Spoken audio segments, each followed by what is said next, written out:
Last year, I raised concerns, along with other members of the Liberal National Party, about the biggest infrastructure fail in Australia's history, and that is the scandal of Paradise Dam. Today, I note, thank you, Senator Rennick, it is shameful. Today, I note with some concern and exasperation that the Queensland State Labor government have all but confirmed this status that Paradise Dam is a national disgrace, and it is a hidden national disgrace. Late yesterday afternoon, the Labor government in Queensland rammed laws through state parliament to allow the government to lower the dam wall by 5 metres. Commissioned in 2005 by then-Premier Peter Beattie, this $200 million dam now stands to be condemned to a significantly reduced capacity, sitting at just 42%. Now, when Labor Premier Peter Beattie commissioned the dam in 2005, he said, and I quote, "The dam has the potential to increase net wealth in the region by up to $800 million a year and create more than 7,000 new jobs over time as industrial and agricultural businesses get better access to water and expand their activities." Now, the people of Bundaberg and the broader Burnett and the broader Wide Bay took Peter Beattie and the then Labor government at its words. Big mistake, because we all know when Labor speaks, Labor lies. Locals invested in farms, they employed workers, they purchased equipment and they built a food bowl of fruit and veggies and nuts, macadamia nuts, that Australia is rightly proud of. And so, not for the first time, the people of Bundaberg have been let down by a state Labor government. Now, I and the LNP fully appreciate the need to ensure the safety of the Bundaberg community, particularly after the flood events of 2013. But rather than outline these safety issues in any detail, in September last year, the Palaszczuk Labor government had the audacity to announce their plans to release 80,000 megalitres of liquid gold from this dam by dressing it up as free water.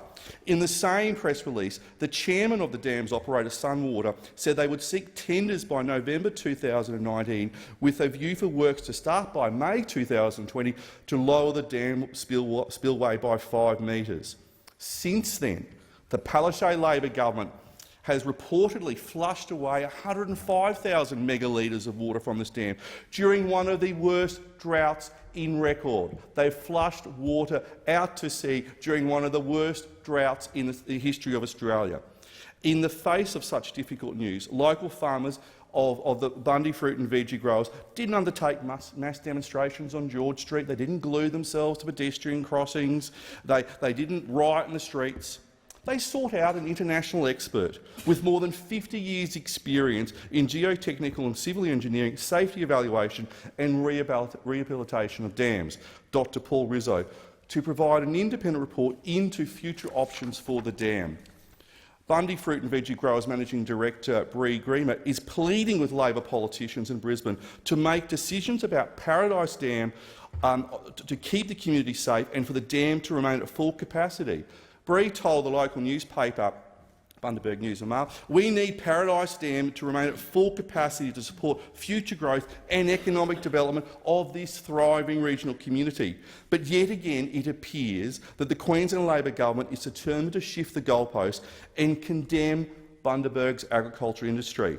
Yesterday, Labor Minister Lynham said the works to reduce the wall would commence in March-April 2020. Evidently, the Labor Party in Queensland has no time for expert reports, no time for public consultation, no time for the committee process to examine these laws, and no time for openness or accountability that the people of Queensland were promised. I have to agree with the sentiments expressed by the member for Burnett, Stephen Bennett. Now, Mr Bennett said that it is absolutely disgraceful that the Palaszczuk government is still moving forward with their plans to chop 5 metres off the top of the dam wall. We should be looking at every other possible option before such destructive measures proceed. That's Mr Bennett, who is the member for Burnett. The state Labor government's handling of this matter has simply raised more questions than it answers. In announcing these measures in September, Labor Minister Lynham said, and I quote, "Work to lower the spillway can then start after the wet season. Importantly, none of this will affect water supply for irrigators or the town of Bundaberg." End of quote.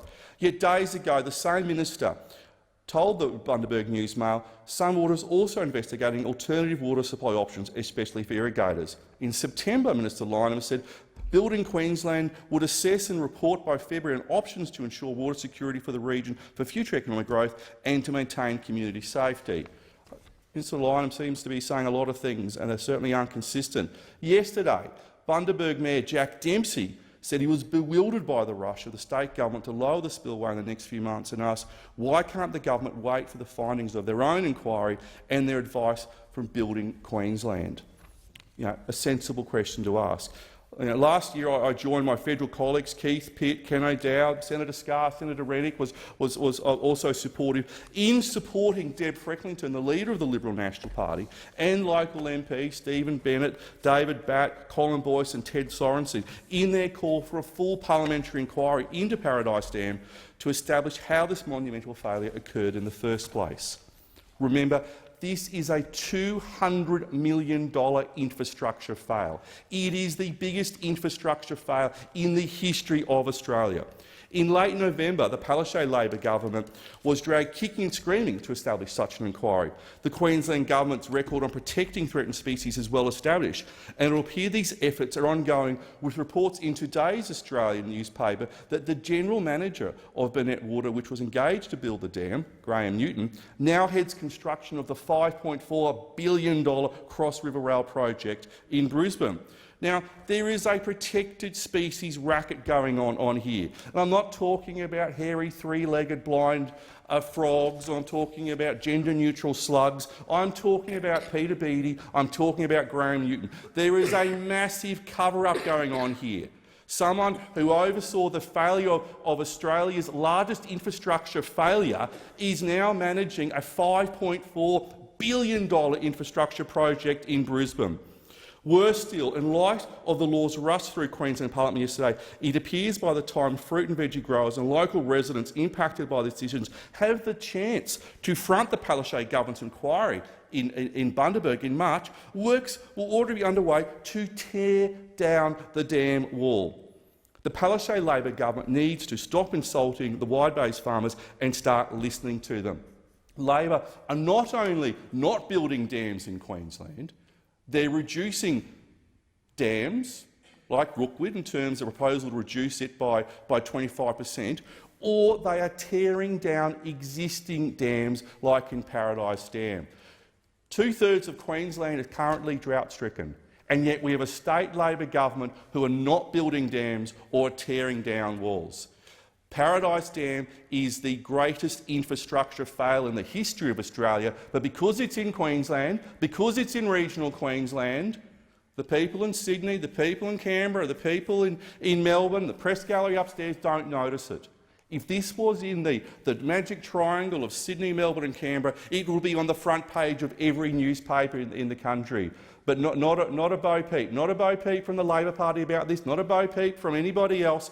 It's only the Liberal National Party that is standing up for regional Queensland about this terrible, terrible waste of taxpayers' money, standing up for the fruit and veggie growers of the Wide Bay Burnett region, and standing up for those who paid their taxes for this, standing up for the quiet Australians who live in Queensland. Shame on Palaszczuk, shame on Labor. Build the dams and stop tearing down dams.